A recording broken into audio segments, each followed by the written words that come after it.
मेरा नाम अमिता है। मैं एक शहर की रहने वाली हूँ। हम दो बहन भाई थे।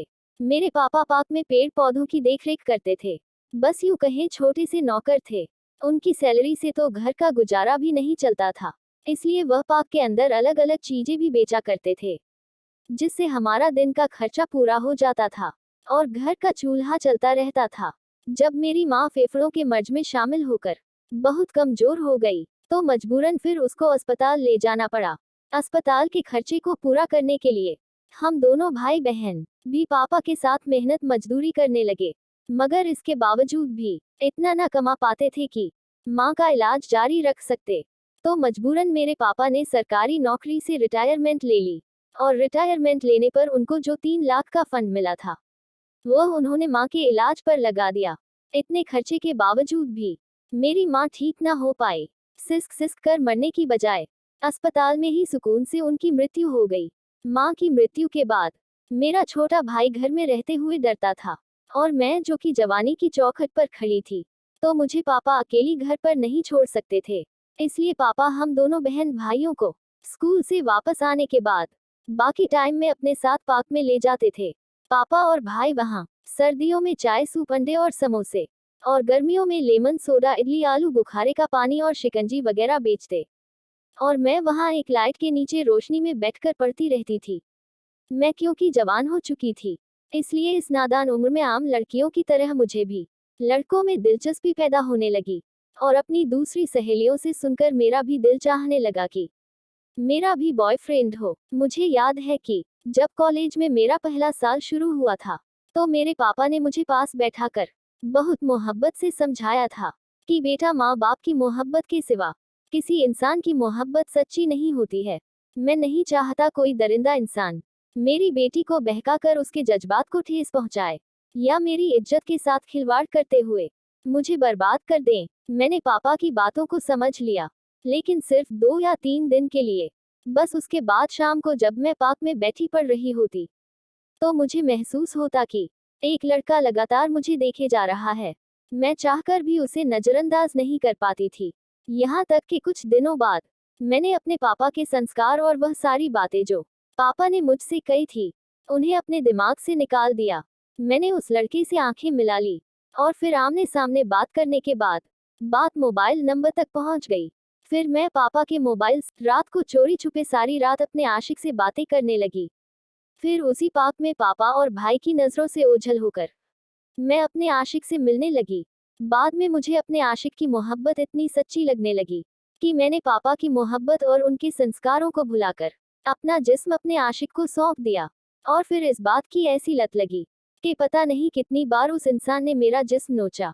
बाद में जब मैंने उससे जिद की कि वह मुझसे शादी कर ले, तो उसने टालमटोल से काम लेना शुरू कर दिया।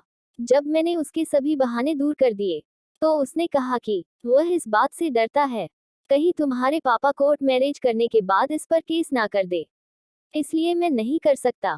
इसलिए मेरे पापा को रास्ते से हटाना जरूरी था। एक गैर लड़के की मोहब्बत में अंधे गुनाह के दलदल में धंसी हुई मैं अमिता अपने आशिक की बातों में आकर अपने पापा को कत्ल करने पर तैयार हो गई, और पापा को नींद की गोलियां खिलाकर अपने आशिक को घर बुला लिया। उसने गला दबाकर मेरे पापा की जान ले ली, और खुद कुछ दिन के लिए अपने गांव चला गया। मेरे पापा क्योंकि गरीब और अमीर थे, इसलिए किसी को भी शक न हुआ कि उनका कत्ल हुआ है। बिना किसी कानूनी कार्रवाई के उनका अंतिम संस्कार कर दिया गया, और पापा की मृत्यु के 10 दिन बाद मेरे भाई ने किसी कंपनी में जॉब करनी शुरू कर दी। मैंने अपने आशिक से बात कर ली, और जब एक दिन भाई घर से निकला, तो मैं अपने आशिक के साथ निकलकर फरार हो गई, और हम दोनों ने शादी कर ली और उनके गांव पहुंच गई। वहां जाते ही उनके घर वालों ने मुझे स्वीकार करने से इनकार कर दिया। मजबूरन मेरे आशिक ने गांव के अपने किसी करीबी दोस्त से उनका खाली पड़ा घर मांगा, जिसमें वह मुझे कुछ दिन रख सके। मगर इसके दोस्त ने घर देने के बदले मेरा जिस्म मांग लिया, और वह मेरा पति जिसके खातिर मैंने अपने सगे पिता की जान ले ली थी। उसने अपने दोस्त की शर्त मान ली, और जब मुझसे उसने अपने दोस्त की शर्त के बारे में बात की, तो मैंने उसको समझाया कि तुम मेरे 7 जन्मों के साथी हो। मैं तुम्हारे सिवा किसी और मर्द के बिस्तर की खुशबू नहीं बन सकती। इस जवाब में उसने मुझे मेरे बाप की मेरे हाथों मौत का हवाला देते हुए कहा कि जो अपने रक्षकों को अपने हाथों से मार दे तो उनका जिस्म फिर गैर नोचते ही रहते हैं। जब मैं किसी भी हाल में उसके दोस्त की हवस मिटाने पर तैयार ना हुई तो उसने मुझे मारना शुरू कर दिया, और इतना मारा कि मैं बेहोश हो गई। और बेहोशी की हालत में भी उसने मेरा जिस्म अपने दोस्त को तोहफे में दे दिया, और उसके दोस्त ने अपनी हवस मुझसे बुझा ली। उसके बाद मेरे आशिक यानी मेरे पति की असलियत खुलकर मेरे सामने आ गई। उसने दलाल बनकर पैसों की खातिर मुझे बेचना शुरू कर दिया। अगर कभी मैं प्रेग्नेंट हो जाती तो वह मेरा अबॉर्शन करवा देता, मगर अब मैं 5वीं बार प्रेग्नेंट थी तो मैंने यह बात उससे छुपा ली। यहाँ तक कि अब मेरे पेट में मौजूद बच्चा 6 महीने का हो चुका था। इसका अबॉर्शन अब मुमकिन नहीं था, और जब यह बात उसे पता चली तो उसने मुझे इतना मारा कि मेरा सर फट चुका था। आसपास के लोगों ने मेरी जान बचाई, वरना मेरा पति आज मुझे कत्ल करने को तैयार था। मुझे पानी का गिलास दिया गया जिसमें मेरा सर से बहने वाला खून गिर गिर कर पानी भी लाल हो चुका है। रो रो कर मेरी हिचकियां बन चुकी है। मेरे जिस्म से दर्द की लहर उठ रही है। मेरा आशिक यानी मेरा पति, जिसके कहने पर, जिसके खातिर मैंने अपने सगे बाप की जान ली थी, उसने आज लोगों के सामने मुझे वैश्या औरत कहकर तलाक के पेपर पर सिग्नेचर करा लिए, और मेरे पेट में मौजूद बच्चे को अपना मानने से इनकार कर दिया है।